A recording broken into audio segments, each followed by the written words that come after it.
It's time for a true history to be told, and these artificial icons need to go. It's a magnet for people who hate.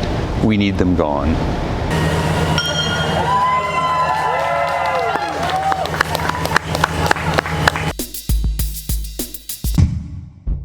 This past Saturday, Charlottesville witnessed the removal of Confederate statues that incited white nationalist violence 4 years prior. Speaking with one community member, we gained an insight as to why this momentous day is so bittersweet.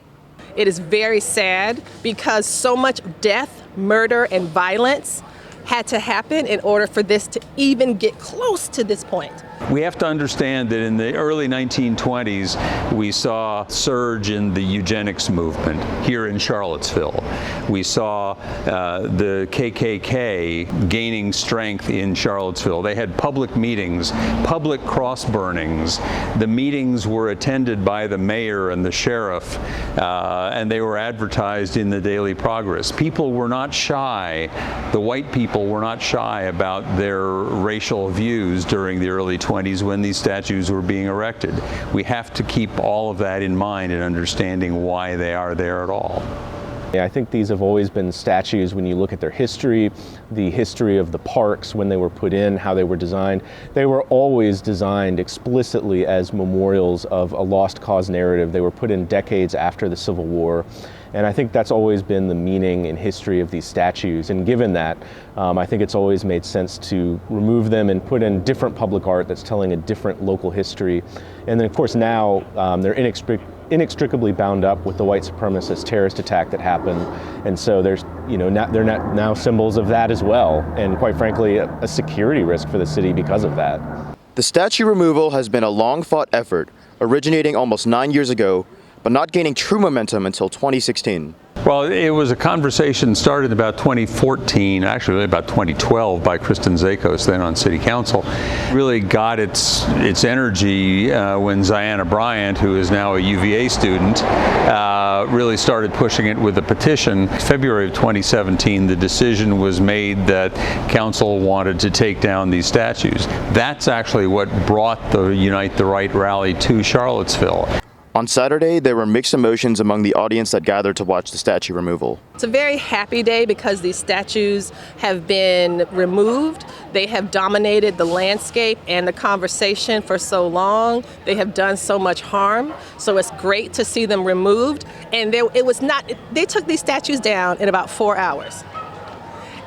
But it took us 5 years of legal battles, direct action, all of this to say that these things were harmful and wrong. It feels like a burden has been lifted from these parks and from this community, but the work is not done. This is bare minimum, and there's a lot more to do.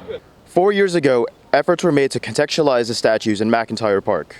That may have made sense 4 years ago, but after 3 people died on August 12th, 2017, the picture has changed. I think because of the white supremacist terrorist attack, that they're now inextricably bound up with that history as well. And I think they're symbols of August 11th and 12th, the terrorist attack that happened.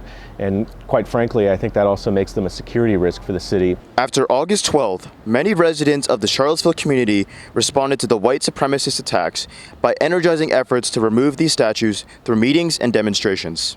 This is an issue that should have been resolved one way or the other years ago. The removal of these statues is seen more as a beginning of making that change in policy rather than the culmination of the demands for change that started here in Charlottesville after the summer of 2017.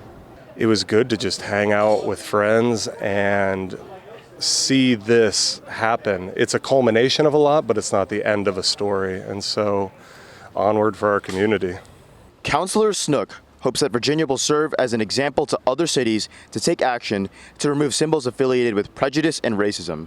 What I would like to think that Charlottesville can do is to say, we can do this, we can move even the staid conservative Virginia, the capital of the Confederacy, even here we can move beyond that. And I hope that Charlottesville will serve as the catalyst for that. Although this is just the beginning, the elimination of these statues, which served as a symbol associated with years of hatred and civil upheaval, is a step forward towards a stronger, more united Charlottesville community. I'm Camerin Kith, WUVA News.